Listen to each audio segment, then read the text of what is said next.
I call the Honourable Member Kelvin Davis. Tēnā koe, Mr Speaker. Tēnā koe.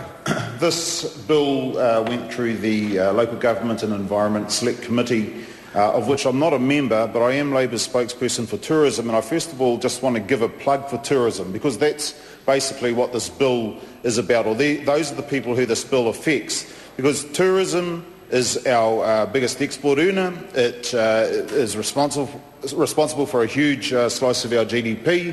1 in 10 New Zealanders are employed in a tourism-related industry, so it's really important that we do what we can to support the tourism industry. There is a problem regarding freedom camping, and I can say that from personal experience up north. Now, just last year I attended a meeting in Kaitaia where there were about 40-odd people involved in the tourism sector. And I stood up and gave my little explanation, as I've just done now, about the benefits of tourism. And I was quite stunned to hear a woman who lives in Waitaki, which is about 20 kilometres south of Cape Reinga, and she cut me off and said, look, tourists are a pain in the neck. They're a pain in the neck because they're dumping waste, litter, rubbish, human waste, and all sorts on the side of the road, next to creeks, in rivers. It's polluting our waterways. And I was quite taken aback by that attitude towards tourism, and so there is a need to do something. But the something that I'm reading in this bill, I don't know if it's going to change the problems that we have all around the various parts of Taitokoro and the rest of the country. Listening to the member from the West Coast talking about infringement notices, and it's the ability of DOC personnel and councils to issue those infringement notices. Look, there are so many highways and byways and little nooks and crannies around the country that DOC workers and council workers just will not be near. They won't go by them, they won't go past them, and so this problem actually isn't going to be addressed whatsoever. I mean, we have to make the differentiation between, is it the camping that's the problem, or is it the disposal of the waste? And as Damien O'Connor has said, we have these self-contained camper vans who dump their waste in all parts of the country. They may not even have stayed overnight. They'll wake up in the morning, they'll find that before they have to take the camper van back to the rental outfit, that they've got a full tank of waste, and they've got to get rid of it, or else they'll get charged. And so they'll just dump it anywhere. And I'm not sure that this bill is actually going to change that outcome whatsoever. So what we need, and the Minister Smith said, what we need are practical solutions.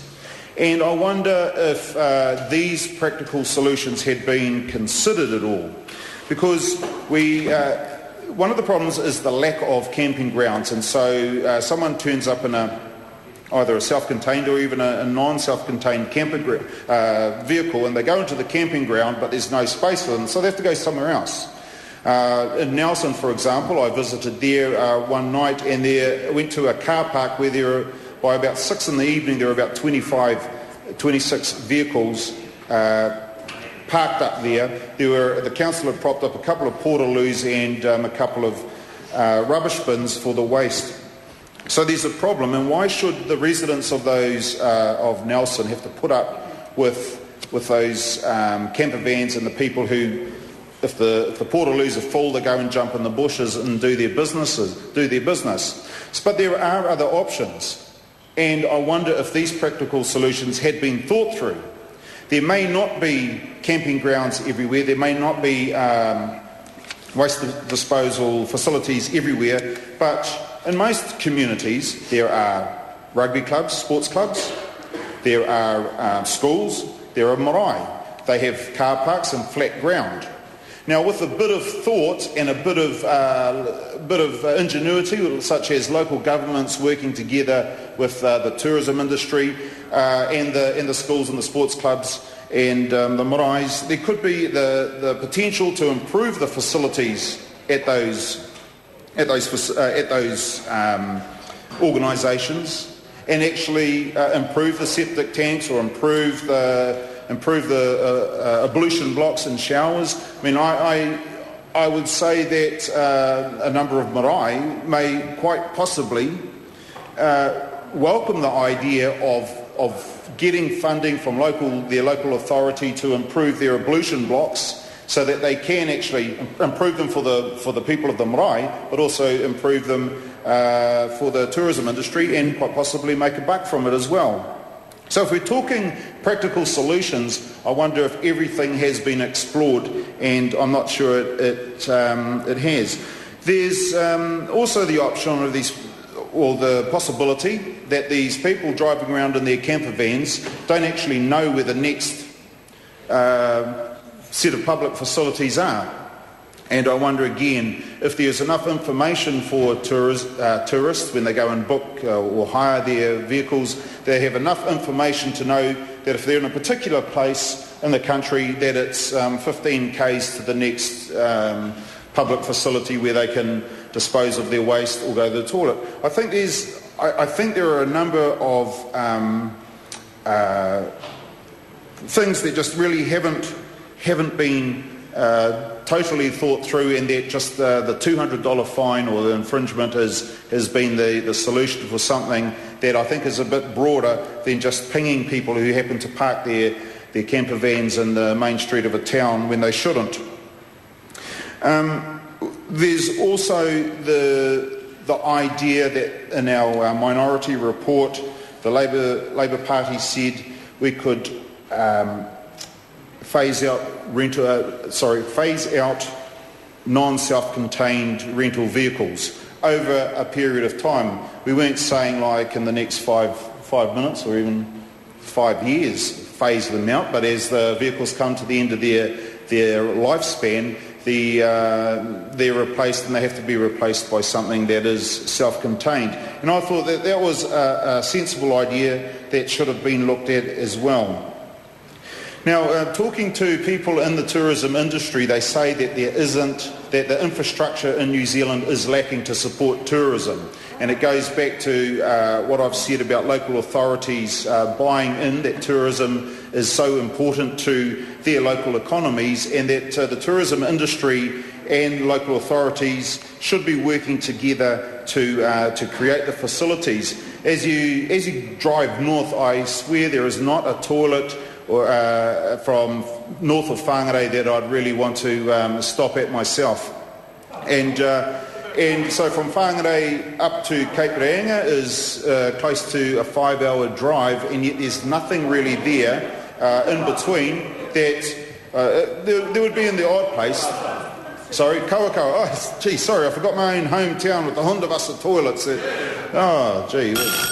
So it's about the local government working and valuing tourism and making sure that there are the facilities that campers can utilise.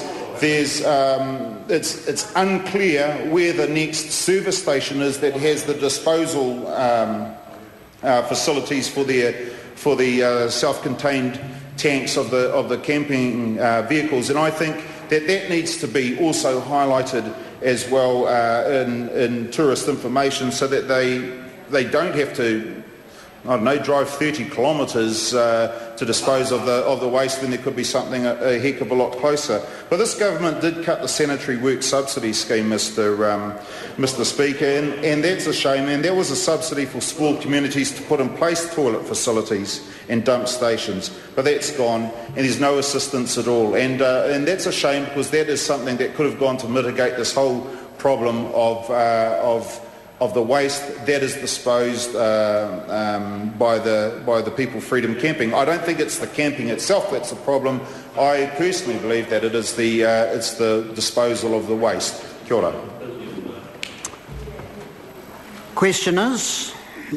Questioners that the motion be agreed to. Those of that opinion will say aye. To the contrary, no. The ayes have it.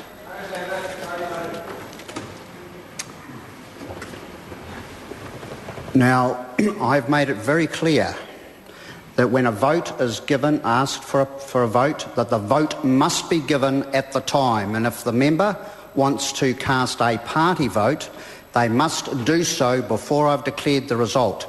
If the member wishes, he'll have to seek leave because I've already ruled. Sir, I did. The Speaker mustn't have heard it. I seek leave to record the party vote. Leave is sought to record a party vote. Is there any objection? There is no objection. I'll ask the clerk for a party vote. New Zealand National. 57 votes in favour. New Zealand Labour. 40 votes opposed. Green Party. 8 votes opposed. ACT New Zealand. 5 votes in favour. Māori Party. 2 votes in favour. Progressive. 1 vote opposed.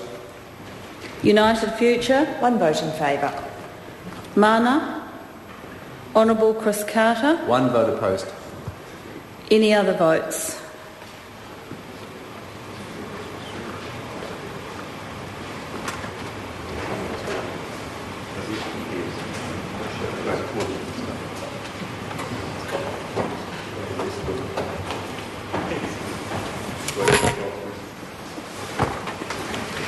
Members, the ayes are 65, the noes are 50. The motion is agreed to. Freedom Camping Bill, second reading. This bill is set down for committee stage next sitting day. Call on Government Order